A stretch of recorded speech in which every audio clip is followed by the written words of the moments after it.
Greetings. I hope you're all having a wonderful week into the beginning of the new year and the new decade. Welcome back to MyfanwyNia studio here in Leitrim's Iron Mountains. My name is Harriet and today I'm sharing another time-lapse drawing from my sketchbook.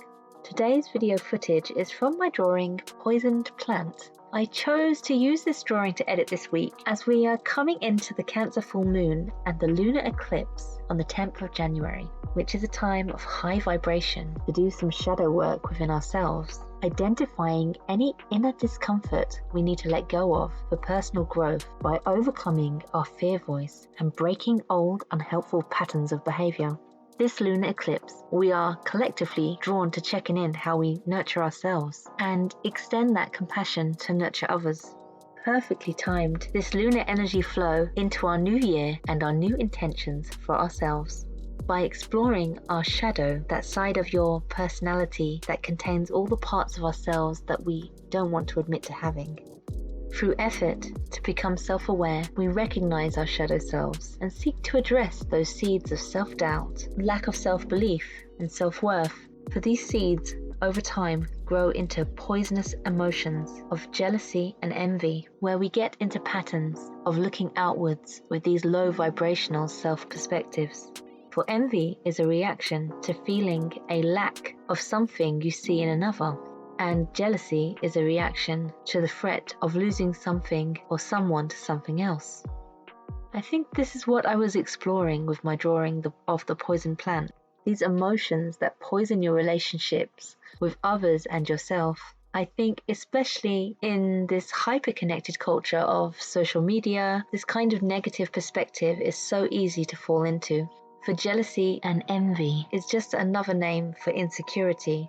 And I had struggled with some of these emotions myself.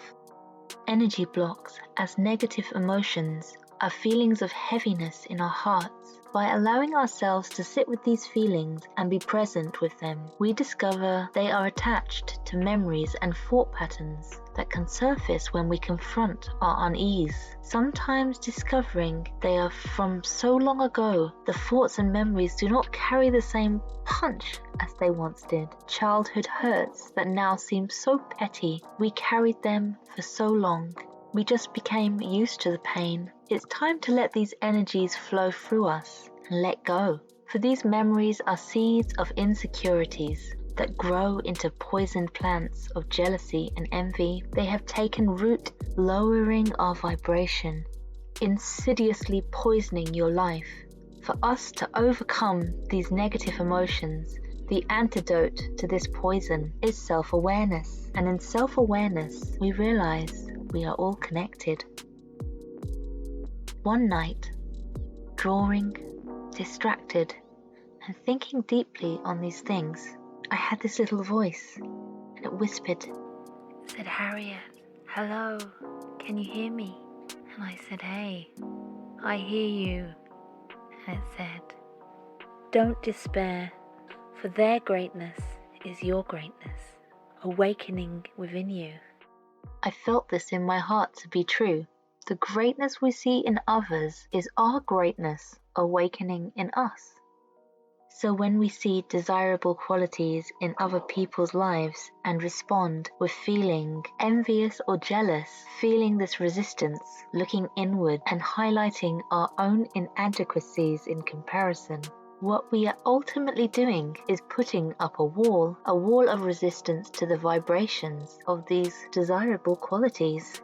In observing them in other people, these energy vibrations are flowing into our lives. They must already be in your energy field, or you would not have become aware of them in others. These walls block vibrations of love flowing in and out of our hearts. We must shift our perspectives.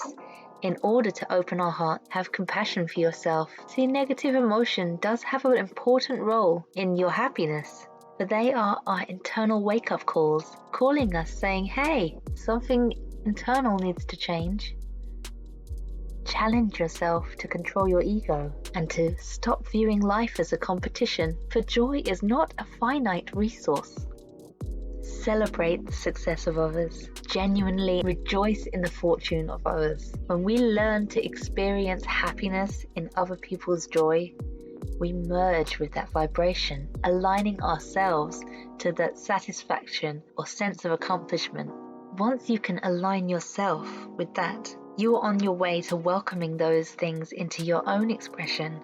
Through combining these energies with our own unique vibration, we trust we will experience our own unique version of these energies. And that is a huge, beautiful step into overcoming envy once and for all. We are all uniquely capable of endless, unique expressions of ourselves that we can individually find beauty in. Equally unique is other people's perception of their own unique expression. And with that, their unique perception of you. Everyone has their own unique view, but not everyone sees the qualities that you admire as desirable. They may desire something different. The only perception we control is our own. When we acknowledge other people, we are opening up our vibration to find acknowledgement for our own worth, characteristics, and creativity. This acknowledgement encourages us to persevere.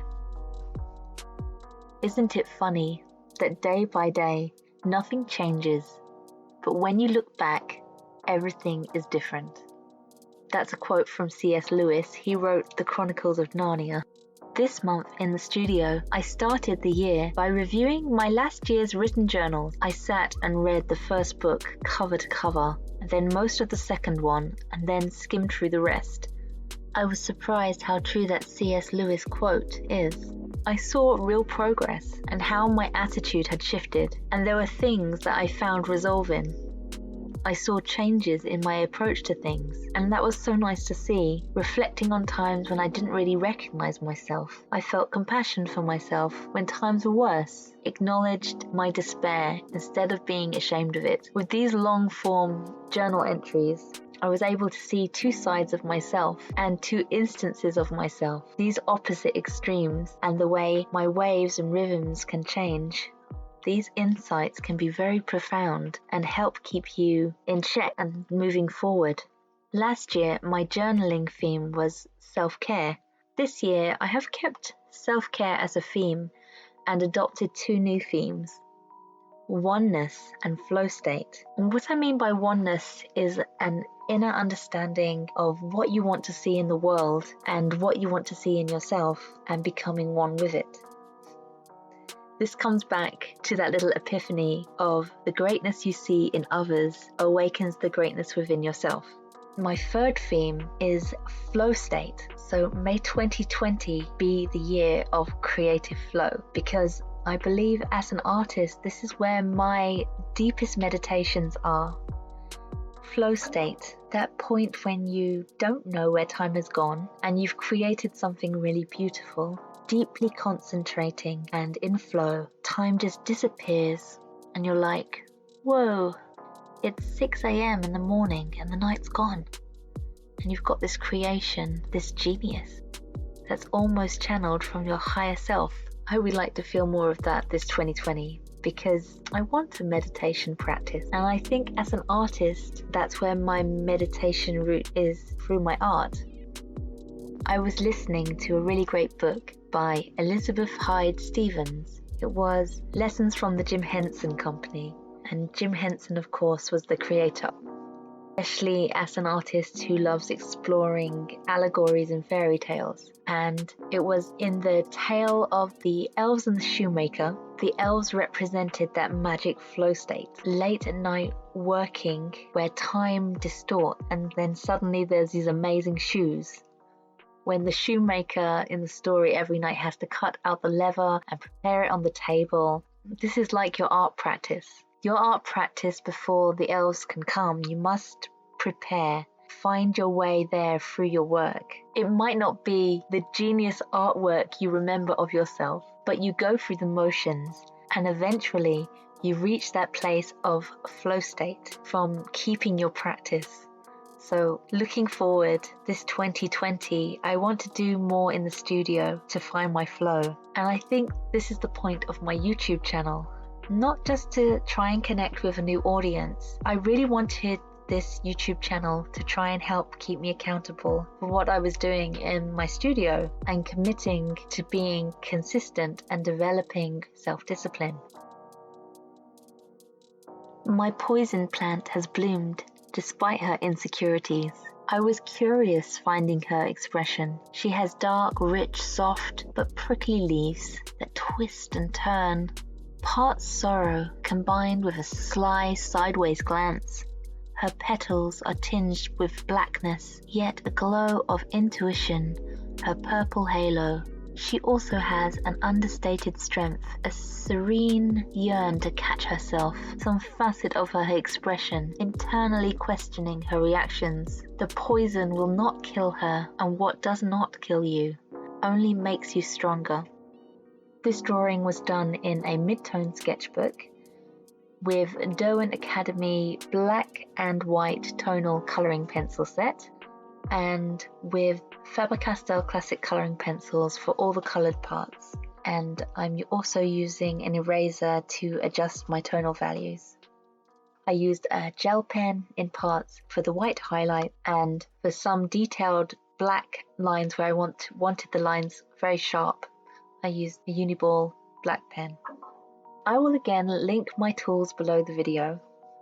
This was a quick little drawing that took me about an hour and a half in real time to finish. So I hope you enjoyed my take on the poison plant.